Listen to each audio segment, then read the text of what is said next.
Hai guys, and welcome back to my YouTube video. Jadi aku ini baru banget, bener-bener baru nyampe di Jerman hari ini setelah hampir lebih dari 2 minggu jalan-jalan. Jadi negara terakhir aku datangin itu adalah Polandia. Dan di Polandia itu aku pergi ke Krakow. Lebih tepatnya adalah aku ngunjungin Auschwitz. Nah, mungkin kalian juga tahu aku dari story Instagram aku yang aku share tentang perjalanan aku ke Auschwitz. Dia itu adalah kamp pembantaian Nazi terbesar di Eropa. Dan ya kalau misalnya kalian mau tahu tentang camp itu, kalian bisa gampang banget tinggal buka Instagram aku @siskatanaya. Terus aku udah taruh di highlight itu yang di tulisan Auschwitz, itu semua cerita full di situ. Dan sekarang karena aku udah janji ke kalian, aku mau cerita tentang salah satu war criminal Nazi. Ini dia tuh bener-bener terkenal banget. Dia itu bahkan sempet jadi war criminal nomor 1 yang dicari-cari karena dia itu sempet berhasil kabur dan akhirnya dia tuh bener-bener dicari sama semua orang. Sebelum aku cerita ke kalian tentang itu, jangan lupa buat like video aku kalau kalian enjoy dan subscribe to my channel and comment di bawah ini kalau misalnya kalian ada penasaran sama video lain lagi yang kalian mau tahu. And yeah, without any further ado, let's get started. Jadi, siapa sih war kriminal yang selama ini aku ngomongin di story Instagram aku akhir-akhir ini? Nama dia itu adalah Adolf Eichmann. Untuk generalnya aku bakal ngasih ke kalian kalau dia itu adalah otak dibalik kamp pembantaian, dibalik jawaban terakhir atau solusi terakhir untuk kaum Yahudi. Kalau misalnya kalian mau tahu dia ketangkap apa enggak, just keep on listening to my story. Jadi, Adolf Eichmann ini, dia tuh lahir di Jerman tanggal 19 Maret 1906. Pas dia umur 7 tahun, dia itu pindah ke Linz, itu di Austria, bareng sama keluarganya. Dan di Austria ini pun, dia pergi ke SMP yang sama kayak Adolf Hitler. Terus, dia itu di SMP ini tuh orangnya pendiam. Dia tuh juga sempet dibully sama temen-temennya. Dia tuh dibilang, der kleine Juden, yang artinya adalah anak Yahudi yang kecil. Jadi istilahnya kayak diejek-ejek gitu lah. Padahal dia orang Jerman. Lanjut sekolah sampai dia umur 15 tahun, dia kayak mutusin, no, I have to stop, I'm getting out from here. Dan dia mutusin buat jadi mekaniker. Dan dia pun itu juga cuma 2 tahun jadi mekaniker karena dia juga ngerasa nggak cocok gitu loh dia jadi mekaniker. Dia mutusin buat kerja jadi sales agent. Dia tuh sebenarnya orang Jerman, tapi dia tuh kayak mirip sama ya orang Yahudi gitu. Bahkan pas dia umur 25 tahun, dia tuh kayak masih kadang-kadang di-mistaken kalau dia itu adalah orang Yahudi. Terus pas tahun 1931, dia tuh bener-bener nggak ada interest sama yang namanya partai. Dan tiba-tiba pas tahun 31 ini, dia mutusin buat ikut Nazi. Tapi di saat yang bersamaan, dia juga masih jadi sales agent. Nah, kenapa dia ikut Nazi? Jadi alasannya adalah, pas dia masuk ke partai ini, dia tuh ngerasa kayak dia tuh diterima di situ. Dia ngerasa kayak, okay, ini adalah grup yang menerima aku. Terus dia kayak ngerasa, okay, I can be somebody here. And I can prove to everyone that I am worth it. Like, kalau aku tuh bisa jadi seorang gitu loh, yang berguna. Dan karena itulah dia join di situ. Karena kan yang seperti aku ceritain sebelumnya, dia awalnya tuh kayak pendiam, udah kayak gitu dia malah dibully sama temen-temennya, dibilangin sama temen-temennya kalau dia tuh adalah der kleine Juden. Kayak dari itu, dia benar-benar ngerasa welcome banget gitu loh di partai ini. Nah, kita tahunan ini juga, akhirnya dia tuh udah gak kerja lagi jadi sales agent, dan dia apply kerja di Nazi jadi SS, yaitu Schutzstaffel. Dan kalau jadi SS ini, dia tuh harus loyal ke Adolf Hitler. Setelah dia apply kerja jadi SS ini, jadi ini masih tahap apply ya, dia tuh belum diterima. Dan di waktu-waktu ini, dia tuh decided buat belajar, bener-bener ngertiin Nazi. Dan setelah belajar, dia sempet bilang kalau misalnya bokapnya itu ternyata adalah musuhnya. Dan Nazi suruh dia bunuh, dan dia tuh mau bunuh bokapnya sendiri. Setelah dia selesai belajar ini, dia pun akhirnya dikasih tahu kalau dia tuh diterima untuk kerja di situ. Dia apply itu pokoknya yang aku ceritain tadi, yang jadi Schutzstaffel, dia jadi security service-nya SS juga. Terus udah kayak gitu, dia cepet banget karena dia tuh ada progres. Jadinya Nazi kayak bilang, okay, kita naikin jabat lu ya. Nah, jadi jabat itu tuh naik, jadi Hauptscharführer. Jadi dia tuh kayak kepalanya gitu. Nah, udah kayak gitu, dia ini bener-bener mendalamin pekerjaannya dia. Tau nggak, dia itu sampai ngebelajarin kulturnya si orang Yahudi, sampai belajar bahasa Hebrew, bener-bener dia tuh belajar semua. segitunya gitu loh, dia mau loyal sama pekerjaan dia sampai dia tuh bisa bahasa Hebrew gitu. Nah, terus beberapa tahun kemudian, sekitar 2 atau 3 tahun kemudian, di tahun 1935, dia ketemu calon istrinya. Dan setelah dia ngelakuin background check segala macam kalau istrinya itu nggak ada akar-akar orang Yahudi, akhirnya mereka nikah. Karena dia itu of course dong nggak mau nikahin orang Yahudi. Dia sendiri tahu kalau Yahudi itu musuh papanya dia. Dan akhirnya mereka nikah dan punya 4 anak. Dan kalian harus ingetin, oke, tentang cerita ini. Karena dia, istrinya dan anak-anaknya itu ada hubungannya dengan dia nanti. Udah tuh pas masa-masa kerja dia itu ngelakuin kerja dengan sangat baik deh pokoknya. Udah tuh ditugasin sama Nazi buat kerja di cabang yang di Vienna, yaitu adalah di Austria. Nah, di tahun-tahun ini tuh lagi tahun-tahun dimana Hitler tuh belum sesadis yang kayak ngebunuh semua orang, tapi dia lebih kayak ngusir, kayak oke, pokoknya gue nggak mau ada orang Yahudi di negara ini, di Eropa, gue nggak mau ada orang Yahudi. Nah, akhirnya dia pokoknya bilang lah semua anak-anaknya itu yang Nazi itu, pokoknya tuh dia nggak mau ada orang Yahudi, dia harus usir-usir orang Yahudi. Si Eichmann ini kan kepalanya di Vienna ya, nah jadi dia itu tugasnya adalah ngusir orang Yahudi yang ada di Vienna. Nah, dalam waktu beberapa bulan, bener-bener dikit banget, bener-bener cepet banget, dia itu bener-bener bisa ngusir 45.000 orang Yahudi. Bayangin, dalam waktu sebulan atau 2 bulan, itu nggak nyampe 3 bulan, 45 orang Yahudi itu kabur, gitu doang. Beberapa bulan kemudian, angkanya semakin naik jadi 150.000 orang Yahudi yang kabur dari Vienna. Dan tanggal 1 September 1939, Hitler pun bilang kayak ke semuanya, oke guys, gue nggak mau lagi ya mereka diusir gitu doang. Dan gue tuh sekarang maunya mereka tuh dideportasi ke camp konsentrasi, which is like Auschwitz and any other places. Jadi sekarang Hitler tuh maunya mereka dikirimin ke Auschwitz yang kayak gitu-gitu. Jadi ini adalah tahun dimana mereka dimulai dikirim ke Auschwitz dan lain-lain. Bukan cuma Auschwitz, tapi banyak banget sebenarnya campnya tuh guys. Tapi yang gue ceritain ke kalian, nah udah tuh akhirnya di tahun yang sama Hitler tuh ngasih tugas ke dia, ke si Eichmann, kalau dia tuh disuruh ke Berlin dan dia tuh disuruh dia dikasih tugas, yaitu adalah cari tahu populasi orang Yahudi di Polandia itu ada di mana aja. Udah tuh, dia udah ketemu jawabannya dan akhirnya dia naik jabatan lagi. Sekarang dia jadi yaitu ketua yang bertanggung jawab atas pengiriman orang Yahudi ke concentration camp. Dia itu yang kayak memberhasilkan semua pengiriman orang-orang Yahudi ini ke concentration camp. Oke, akhirnya lah dia jadi ketuanya, dia ngurusin itu transportasi segala macem.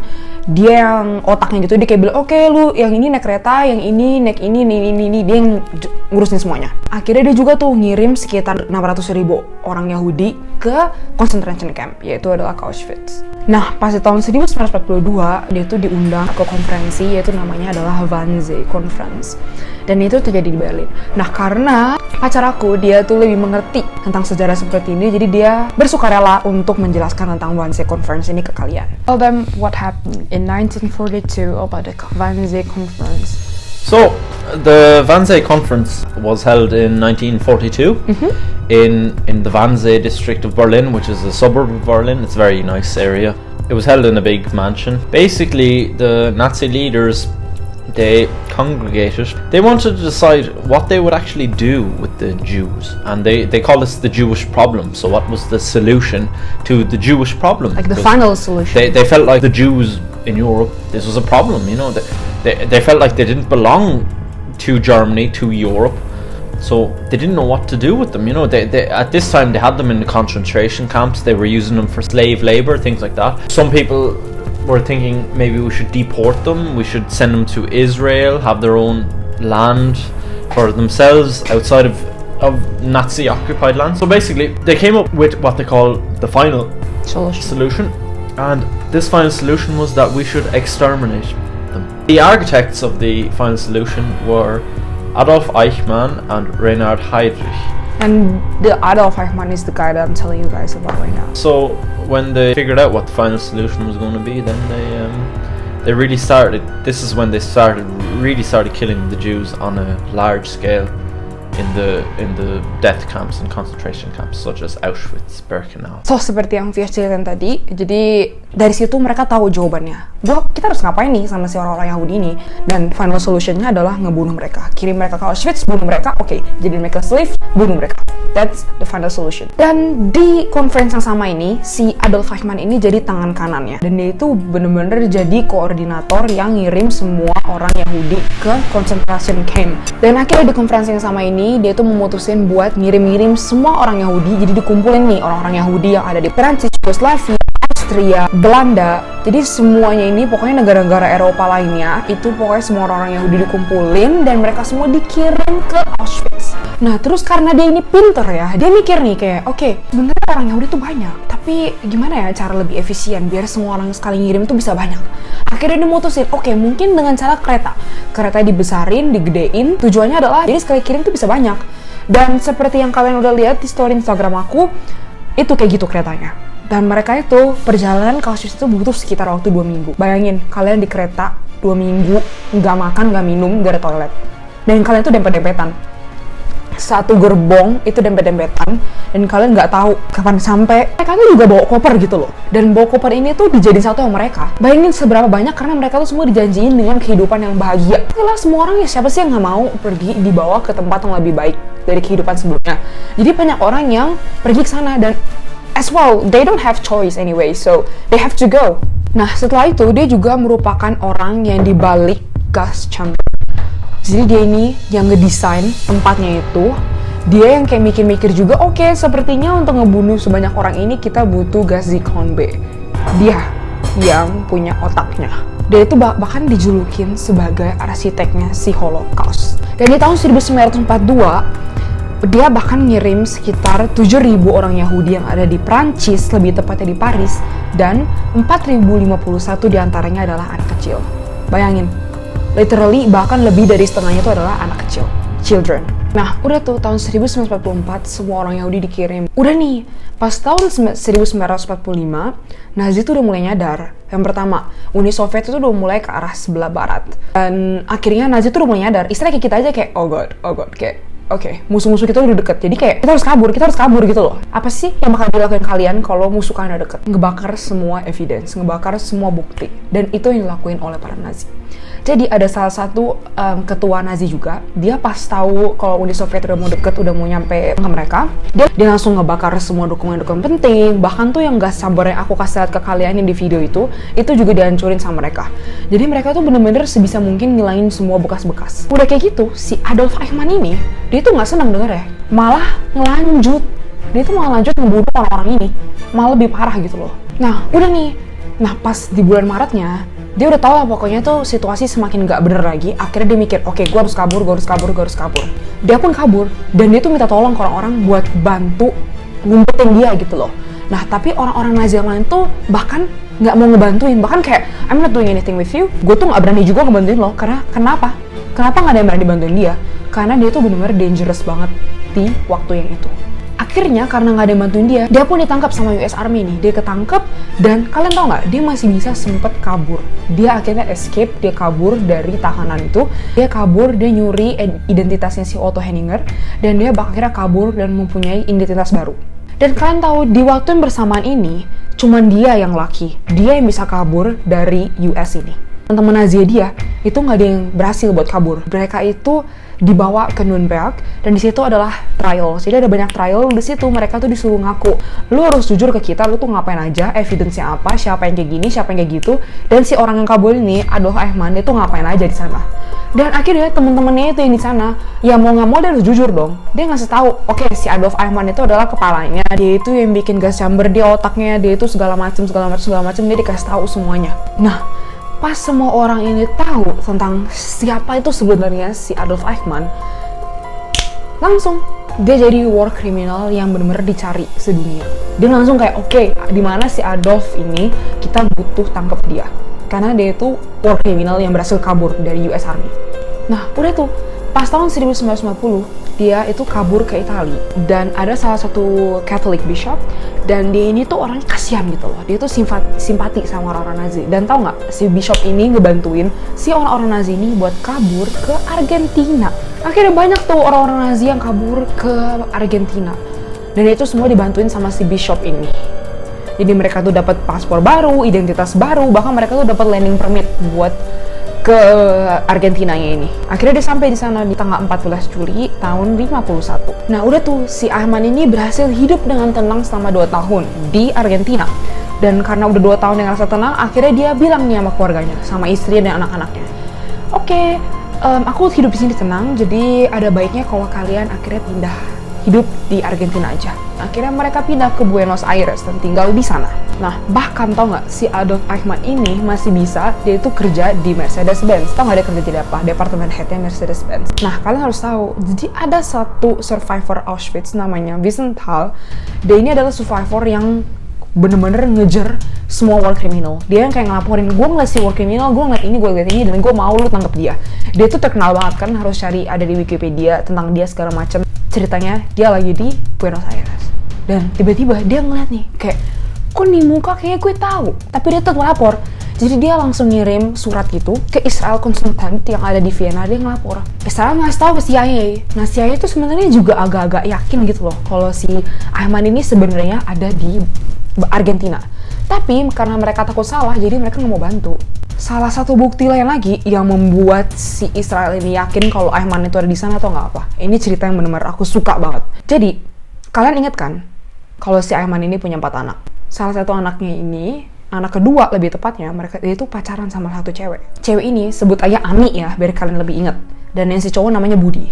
Nah, jadi si Ani ini karena mereka pacaran, Ani berniatlah buat ngeundang si Budi Eichmann ke dinner keluarganya si Ani. Datanglah akhirnya nih si Budi Eichmann ke rumahnya si Ani. Udah kalian mereka datanglah duduk keluarga gitu. Pas lagi makan, papanya si Ani itu nanya ke si Budi Eichmann, "Oke, kamu tuh dari negara mana?" Jawab nih si Budi, "Oh, aku dari Jerman, Om." Si papanya Ani itu kayak agak kaget, cuman dia kayak nggak nunjukin gitu. "Papa kamu dulu kerja jadi tentara dong?" Si Budi ngomong, "Papa aku dulu kerja sama Hitler, Om. Tapi papa aku udah meninggal." Si bokapnya ini kaget banget. Bokapnya si Ani ini kaget dengernya. Nah, cuma bokapnya Ani ini masih stay cool gitu loh. Dia kayak, "Oh, kerjanya sama Hitler, udah meninggal ya? Kalau boleh tahu, nama akhir kamu siapa ya?" Nah, si Budi ngomong lah, "Nia, nama aku itu Budi Eichmann, Om." Kamu harus tahu, ternyata papanya itu survivor di Auschwitz. Papanya orang Yahudi. Papanya si Ani ini udah lapor ke embassy, dia udah lapor ke kedutaan Israel. Kalau lu harus tahu, anaknya Eichmann ini tinggal di Buenos Aires. Anaknya pacaran sama anak gua. Ada nih, namanya agen Israel, namanya Mossad. Langsung lanjut, Israel ini ngirim 8 orang agen. Penangkapannya itu juga keren banget. Di malam hari pada tanggal 11 Mei 1960, Mossad mutusin, oke, kita culik si Adolf Eichmann malam hari. Pas dia pulang dari Mercedes-Benz, udah tuh, dia pulang. Kan totalnya 8 orang agen kan, 8 orang agen rahasia. Nah, 2 orang agen rahasia ini naik mobil ceritanya. Nah, ceritanya di pertengahan itu, di antara halte bus sama rumahnya si Adolf, mobilnya ini habis bensin gitu, atau nggak ada yang rusak mobilnya. Nah, si berdua ini kita berhenti di tengah-tengah jalan itu. Angkat segala macem yang kayak orangnya mobilnya di pinggiran itu. Nah, udah tuh, terus udah gitu agen yang lain datang gitu, kayak ya orang-orang yang kayak, "Ini lu mau rokok nggak?" gitu-gitu, ngerti nggak? Jadi kayak ya make sure semua itu terlihat natural gitu. Nah, dia ini semua ngelakuin di saat si Eichmann ini baru turun dari bus, biar bener-bener natural. Nah, pas Eichmann turun dari bus itu dia jalan kaki, si agen tuh juga jalan kaki, cerita mau nawarin rokok ke si 2 orang mobil ini, 2 orang agen ini. Udah tuh dia pernah nawarin, pas si Adolf Eichmann jalan di sebelah dia, langsung nih bertiga langsung diambil semua. Tangkap si Adolf Eichmann, langsung ditaruh di mobil dan dia tuh langsung bener-bener dibawa ke tempat si rumah orang Israel ini untuk nyari tahu apakah dia itu pernah kerja sama Nazi untuk sebagai SS, itu ada tato di ketek sebelah kanan bawah. Udah tuh kan dia ditelanjangin nih si Adolf Eichmann. Nah dibukalah tangannya diginiin gitu. Nah pas dilihat ada bekas tato, tapi tato udah dihapus. Jadi ada bekas tato. Udah tuh dia pokoknya diinterogasi gitu kan sama agen-agen itu. Misalnya aku nih agen ya, kayak ini mukanya si Adolf lah gitu misalnya. Dia kayak bilang, ini loh kan. Nah di belakangnya itu tuh ada nomor anggota Nazi ya mereka. Sebut aja. Misalnya nomor aslinya si Adolf ini 12345. Si agen ini sengaja ngomongnya disalahin. Misalnya bilangnya 5555 gitu. Ini lo kan, lo itu Adolf Eichmann. Dia ngomong, enggak, aku Clement. Lo ini lihat deh. Ini tuh lo, Adolf Eichmann, lo tuh bukan Clement. Dia ngomong terus, enggak, aku Clement, aku orang Yahudi. Ini itu lo, Adolf Eichmann, dan nomor Nazi lo itu adalah 5555. Dia tetap ngomong, enggak, aku Clement, aku orang Yahudi. Dia tuh agennya ngomong terus 5555. Pokoknya angka itu diulang-ulang terus 555555 sampai si Adolf Eichmann kesel. Akhirnya Adolf Eichmann tuh keceplosan. Dia ngomong, nomor gue tuh 12345. Ketahuan Bo, lu tuh orang Nazi, lu nggak usah bohong, lu nggak usah pengen ngomong, lu itu Clement, lu itu Adolf Eichmann. Udahlah, pokoknya dia itu dibawa ke Israel untuk dihakimi, untuk ya pokoknya di trial gitu lah. Pokoknya Mei tanggal 21 dia akhirnya balik ke Israel. 11 April tahun 1961 dia itu kena 15 charges. Trialnya ini tuh live. Terus di trial yang bersamaan ini tuh banyak banget testimoni Holocaust. Jadi orang-orang Holocaust tuh di situ pada testimoni untuk pertama kalinya. Mereka testimoni gimana Holocaust yang waktu itu, gimana campnya waktu itu, mereka cerita semua. Nah, dan dia nggak merasa bersalah. Dia di situ dan dia cuma ngomong kayak, sama ini yang gue lakuin itu adalah perintah dari Hitler.